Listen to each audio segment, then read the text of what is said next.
In today's video, I'm going to teach you how to save passwords in Google Chrome app. By the end, you'll know exactly how to store a login so Chrome can fill it for you automatically the next time you sign in.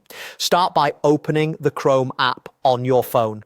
Look for the menu icon made up of 3 dots. It's usually at the top right, though on some devices it may appear at the bottom. Tap it to open the menu. From there, choose Settings. This is where Chrome keeps all your app preferences and privacy controls.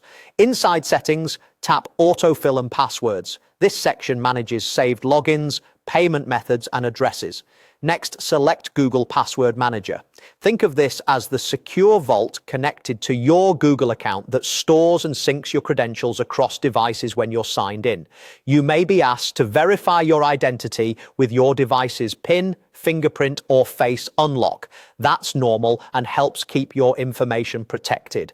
Now, tap Add to create a new saved login. You'll see fields for the website, the username, and the password. In the site field, enter the website's domain, such as example.com.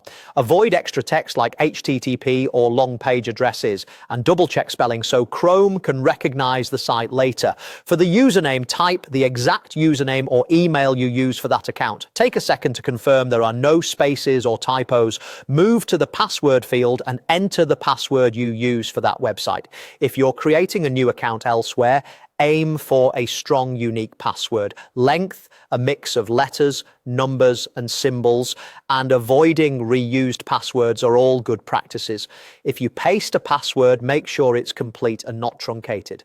When everything looks correct, tap Done. Chrome will save the entry to Google Password Manager. The next time you visit that site and the login form appears, Chrome should offer to fill your saved username and password.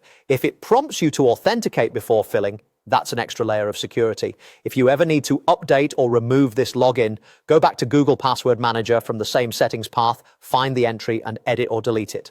A quick tip: to see your saved passwords across your other devices, make sure you're signed into Chrome and have sync enabled on those devices. Also, keep your phone locked when not in use to protect your information. That's it. You've added a login to Google Password Manager through the Chrome app, making future sign-ins faster and more secure.